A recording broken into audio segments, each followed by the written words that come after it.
Underground golden tree.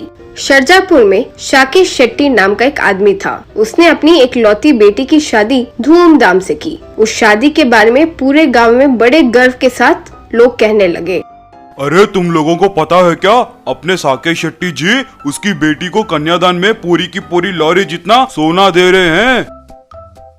Oscar भाई, तू और तेरी बातें, कोई भी कन्यादान में इतना सोना दे सकता है क्या? वो क्या उसके बगीचे में भैंस डालने वाली गोबर है क्या लॉरी में ट्रैक्टर में देने के लिए? असली में लॉरी में कितना सोना आता है पता है? करीब करीब 20 टन। टन का मतलब 1000 किलो। ऐसे ही आपके बोलने की तरह लॉरी भर सोना देने का मतलब 2000 किलो सोना दहेज में देना होगा। वो कुबेर से भी नहीं होता। वैसे भी इतना सोना एक इंसान के लिए कमाना मुमकिन नहीं है, लेकिन अगर उतना सोना उसके पास है, इसका मतलब जरूर उसे कोई खजाना मिला होगा। यही सब बातों के बीच एक आदमी आकर, अरे अरे तुम्हें पता है क्या, दूल्हे को ही नहीं शादी में आए मेहमानों को भी साकेत शेट्टी सोने के सिक्के दे रहा है। खाना खाने के बाद पान देकर सोने के सिक्के लेकर ही जाना है बोल रहा है। ना बोलने पर मान ही नहीं रहा है। बोला था ना, मैंने बोला था ना, साकेत शेट्टी का दिल बहुत बड़ा है भैया। इतने बड़े बड़े लोगों की शादी में हमेशा मेहमानों से पैसे लेते देखा है, लेकिन किसी ने इतना सब देते देखा है किसी को? बोलो, वो भी सोने के सिक्के। मतलब छोटी बात नहीं है। ठीक है, मैं तो जा रहा हूँ। आप लोगों को आना है तो आओ, वरना मत आओ। ऐसे ही बेकार की बातें करते रहो, वहाँ सोने के सिक्के खत्म हो जाएंगे। ये सब बातें सुन रहा मुन्ना नाम का एक आदमी मन में, क्या है ये सब? ये जो बोल रहे हैं वो सच है क्या? कोई भी सोने के सिक्के गिफ्ट में देता है क्या? या ये लोग पब्लिसिटी के लिए अफवाह फैला रहे हैं? नहीं तो उनके दोस्तों में 4-5 देकर छोड़ दे रहे हैं क्या? ये बात तो पता करना ही होगा। मैं भी इनके साथ जाकर क्या हो रहा है देखकर आता हूँ। कहकर सबके साथ शादी के लिए निकल गया। शादी में जोरदार तरीके से खाना खाने के बाद आए अदिति को सोने के सिक्के देकर भेजा जा रहा था। मुन्ना को भी सोने के सिक्के दिए। वो लेते ही सीधा एक सुनार के दुकान में जाकर, सुनो भैया, ये सोने का सिक्का देखो और बोलो कि ये असली सोना है या सिर्फ ऊपर ऊपर सोना रखकर सबको धोखा दे रहे हैं। एक बार देखकर बताइए। सुनार ने वो सिक्का लेकर एक काले पत्थर पर उसे घिस घिस कर उसे खुदबीन में टेस्ट करके, मुन्ना, ये सोच और शुद्ध सोना ही है, ये कोई डुप्लीकेट नहीं है। लेकिन तुम्हें ये कहाँ से मिला? अच्छा, तो तुम्हें बात का पता नहीं है सेठ? वो अपना साकेत शेट्टी है ना, वो उसकी बेटी की शादी में जो भी आए उन्हें ये सोने का सिक्का दे रहा है। इतने सोने के सिक्कों को कहाँ पे बनाया पता नहीं। क्या बोल रहे हो मुन्ना? और वैसे भी ये गांव में एकमात्र सुनार मैं ही हूँ। मुझसे ना खरीदा है ना बनवाया है, फिर कहाँ बनवाया पता नहीं। ठीक है, मैं तुमसे बाद में मिलता हूँ। पहले जाकर मैं भी सोने का सिक्का लेकर आता हूँ, कहीं खत्म ना हो जाए। कहकर शादी की तरफ भागा।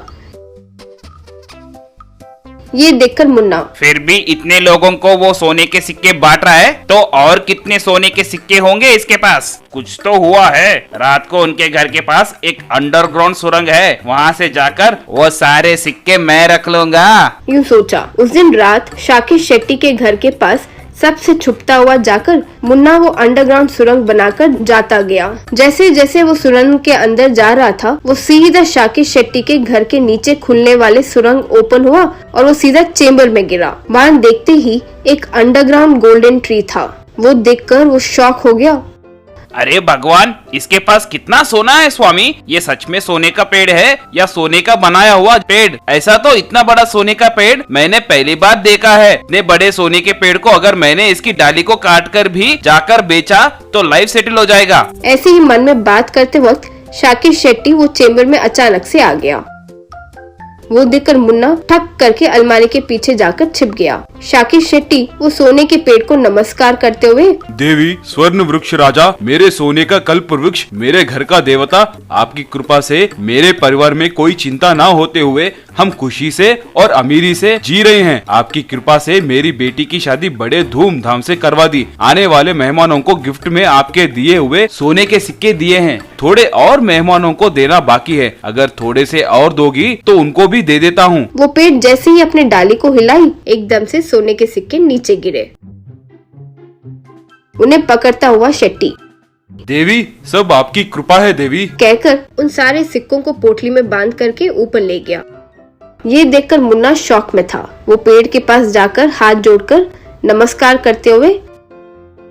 देवी, स्वर्ण वृक्ष राजा, सोने के कल्प वृक्ष, ये कैसी माया है आपकी? मेरी आंखों पे मैं विश्वास नहीं कर पा रहा हूँ। देवी, ये सब क्या है? यूँ जानने के लिए चोरी छुपे सुरंग से आया हूँ। यहाँ देखने पर ये गोल्डन ट्री दिखा और मुझे विश्वास ही नहीं हो रहा है। अगर ये सब सच है तो मुझे भी आप सोने का सिक्का दीजिए, मैं भी मेरे लाइफ में सेटल हो जाऊंगा। जैसे ही वो अपनी डाली हिलाई, बस सारे सोने के सिक्के नीचे गिरे।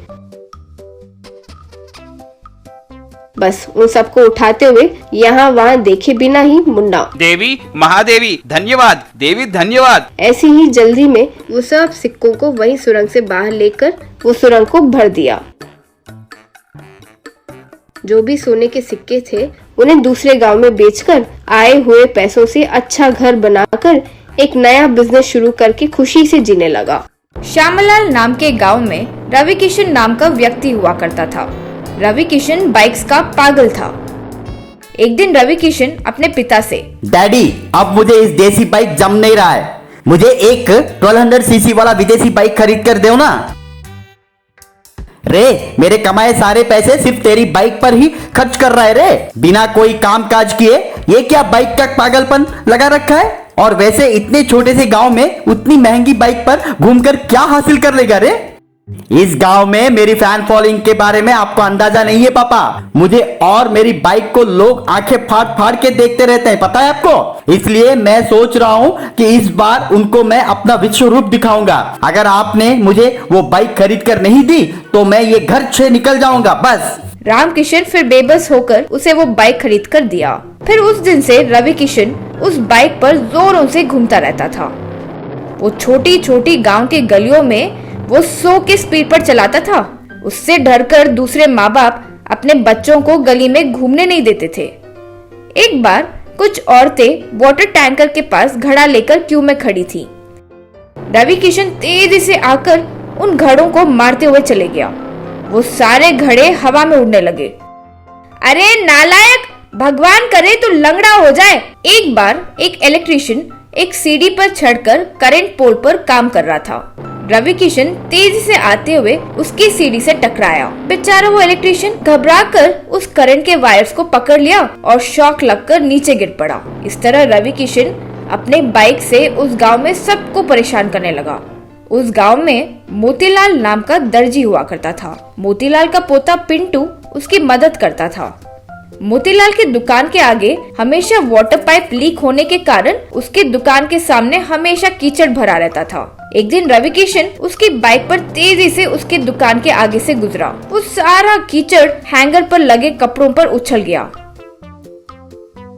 रे गधे, जब कीचड़ हो तो जानते नहीं क्या गाड़ी कैसे चलाना है? चिल्लाया। रवि किशन गाड़ी को घुमाया, फिर से उस कीचड़ पर तेजी से चलाया। फिर से वो कीचड़ उनकी दुकान में उछल गया। रवि किशन बाइक रोककर, दादा, गाड़ी ऐसे ही चलाते हैं ना? मुझे ही सिखाओगे? अब देखो मैं तुम्हें कैसे सताता हूँ, कहकर वहाँ से चला गया। इस तरह रवि किशन हर दिन तेजी से मोतीलाल की दुकान के आगे बाइक चलाने लगा और वो कीचड़ कपड़ों पर लग जाता था। इसकी वजह से कस्टमर्स आकर मोतीलाल को बहुत डांटते थे।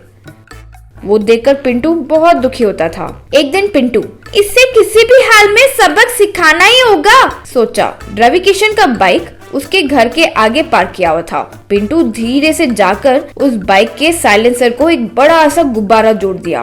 पिंटू फिर वहाँ से निकल गया। फिर रवि किशन आकर बाइक चालू करके निकल पड़ा। वो साइलेंसर से निकलने वाले धुएं की वजह से वो गुब्बारा फूंकने लगा। जैसे जैसे रवि किशन जा रहा था वो गुब्बारा बड़ा होते गया। गांव वाले उस गाड़ी को बलून को चकित होकर देखने लगे। रवि किशन, क्या बात है, आज ये लोग मुझे इतना घूर के देख रहे, सोचा। फिर जैसे जैसे आगे जाता रहा वो बलून बहुत विशाल हो गया। बस फिर वो बलून उस बाइक को अचानक हवा में उठा ले गई।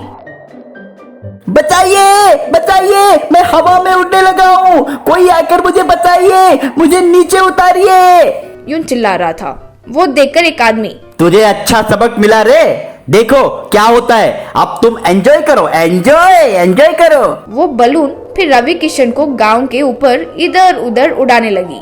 कृपया मुझे बचाइए, मैं अब जिंदगी में कभी आपको परेशान नहीं करूंगा, कहकर उनके आगे हाथ जोड़ा। इतने में पिंटू आकर एक बाण लेकर उस गुब्बारे की ओर मारा। उस बलून को बाण लगने की वजह से वो धीरे से नीचे आने लगी। रवि किशन सबके आगे हाथ जोड़कर चला गया। लोग पिंटू को शुक्रिया अदा किए।